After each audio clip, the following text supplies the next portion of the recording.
Quick message to guys on the autism spectrum. You've heard of fighting for things that are important to you, right?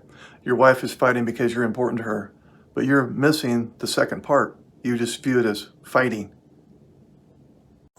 Just a quick message to the NT spouses out there.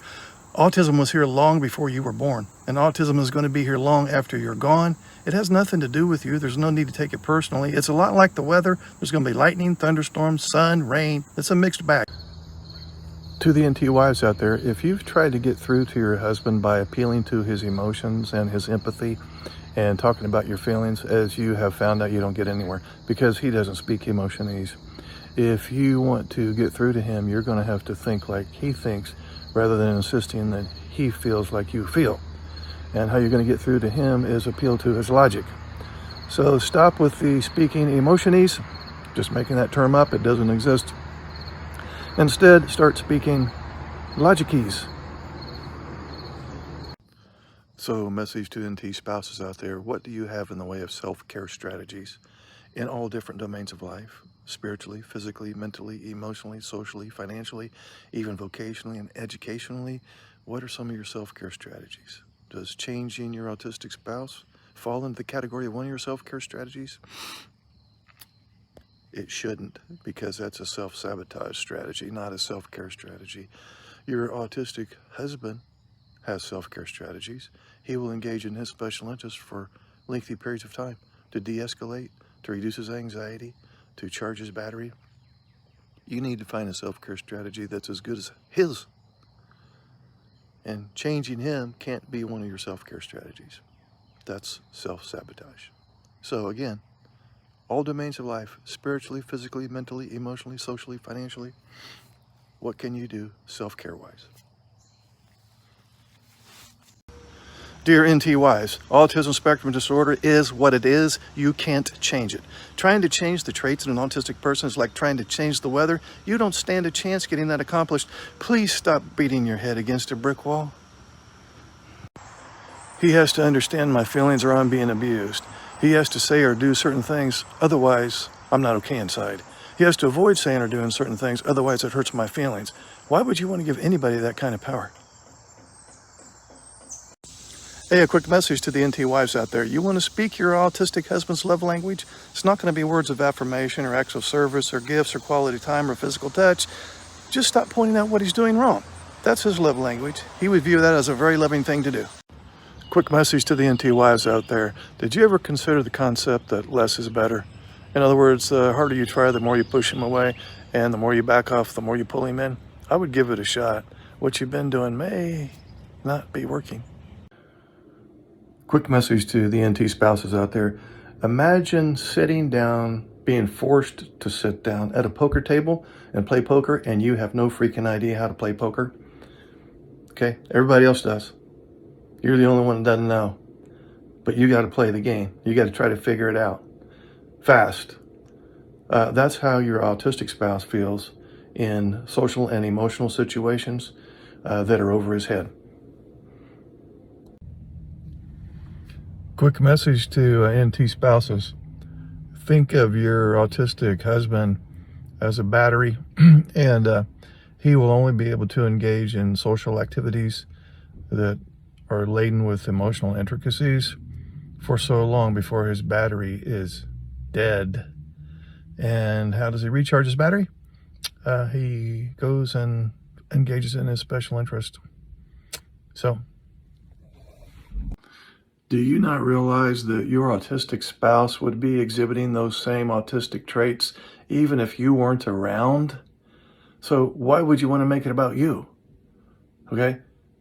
You say, well, he doesn't care about my feelings. No, he doesn't see your feelings. It's not years that are aging you. It's your reaction, or I could say your toxic overreaction to your spouse's behavior that's aging you. So you can relax into some acceptance about some things, or you can ruminate into resentment about most things. But if you choose the latter, you have by default chosen rapid aging. Okay, so if your spouse does or says something that you download as being disrespectful, it hurts. We'll call it hurtful. But when you replay the event, now you're hurting you. Okay? So when you replay the original thing that happened once, but you've replayed it 15 times, it feels like it's happened 15 times, and then you blame your spouse for doing it to you for 15 times when it was only once. So yeah, we'll call the original event hurtful. Shouldn't have happened, it was wrong. But your replays, it's not the other person doing it to you then, now you're doing it to yourself. This is going to sound sarcastic, it's not meant to be, I'm actually telling you the truth. How does an ASD spouse show his love for his NT wife? He does things for her. How does the NT wife show her love for her autistic husband? She tries to fix him because she cares about the relationship. So he can fix the dishwasher, and for example, and that's how he shows his love. And she shows her love by saying, yeah, okay, well, thanks for fixing the dishwasher, and I'm going to continue to try to fix you because I care about you. The problem is he can always fix the dishwasher. You can never fix him. So I get this comment from NT wives a lot, and they say, well, my husband doesn't recognize he has anxiety. He says he doesn't have anxiety. Well, if he has ASD level 1, how is he going to know if he has anxiety? Because he's going to have some version of alexithymia, which means he's out of touch with his emotions. And if you've been anxious your entire life, how would you know whether you're anxious or not? It's like growing up in a dark room and you've lived in there for 40 years, and then somebody comes along and says, wow, your room is very dark. And you go, no, it's not dark. It's always been this way. This is familiar. This is how it's always been. Therefore, it must be normal. So he's not going to know whether he has anxiety or not. The more you talk about the past, the more you preserve the past. The more you bring up the past, the more you relive the past. The more you think about, focus on, and feel the emotional pain of the past, the more you bring the past into the present moment. It's a very destructive cycle. I'm letting you off the hook for being responsible for my feelings. And I'm letting you off the hook for being responsible for my self-esteem. And I'm letting you off the hook for being responsible for how I download your behavior. What's the number one cause of marital anxiety, stress, depression, misery in a neurodiverse marriage? Unrealistic expectations. What does the autistic spouse want more than anything? To be given a word of appreciation from his NT spouse every once in a while to confirm that he's doing something right. What does the NT spouse want more than anything? For her autistic spouse to just spend time with her, not necessarily do anything for her per se. Just a quick message to both parties in the neurodiverse relationship. When the two of you are having a disagreement and you're trying to explain your side of things and you're trying to help the other person to get your perspective, that is the dumbest thing you'll ever do. Because the more you explain, the more you try to reason with and get the other person to get it, the more the other person is going to download your delivery as just more defensiveness and more trying to prove that they're wrong. So the next time you're trying to get the other person to get it and they're not getting it, instead of further explanations, find a washcloth and stick it in your mouth. Message to both the NT spouses and the ASD spouses. It's not what your spouse is doing to you.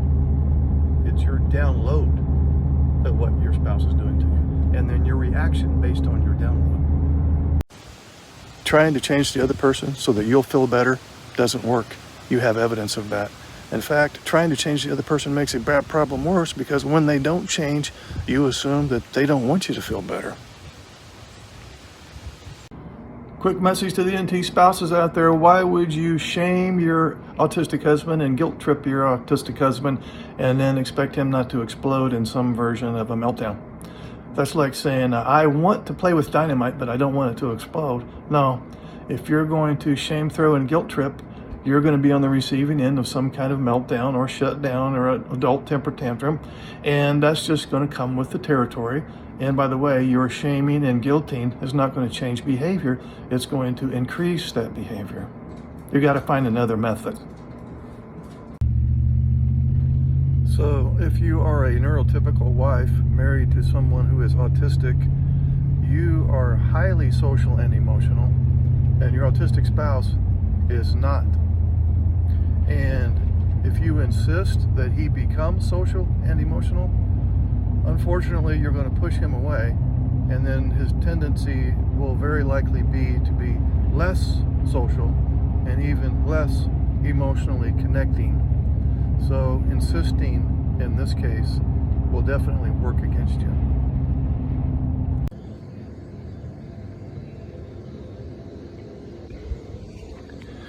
Have you discovered that the more things you complain about, the more things to complain about show up?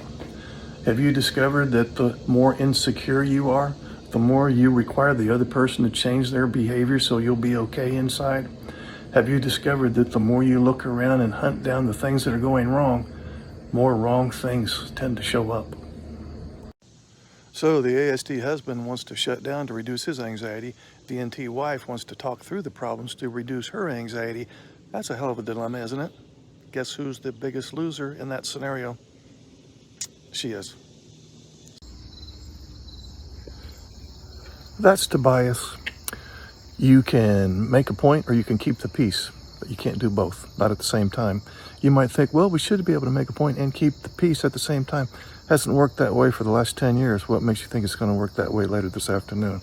You can do one or the other. You can't do both. I'm not suggesting which one to do. You decide what's best for you in the moment. But if you make a point, you're sacrificing the peace. And if you opt to keep the peace, you may very well be sacrificing an opportunity to make a point. You pick your choice.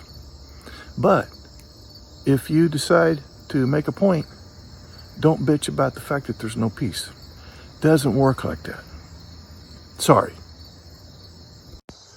I run into this a lot where a person in the neurodiverse marriage says, I'm going to leave this miserable marriage because I want to leave my problems behind. And so they get into the next relationship and find that they didn't leave their problems behind. They just brought those problems into the next relationship. When you try to control or change your spouse, resentment and resistance will be soon to follow. Hey, a quick message to the spouses out there on the autism spectrum. I'm specifically referring to the husbands in this case. If we were to break things down to its most common element with respect to your NT wife's needs, she needs to feel safe. I mean, she has many needs, but that would be primary. In most cases, that would be at the top. So what can you do today to help your NT wife feel safe?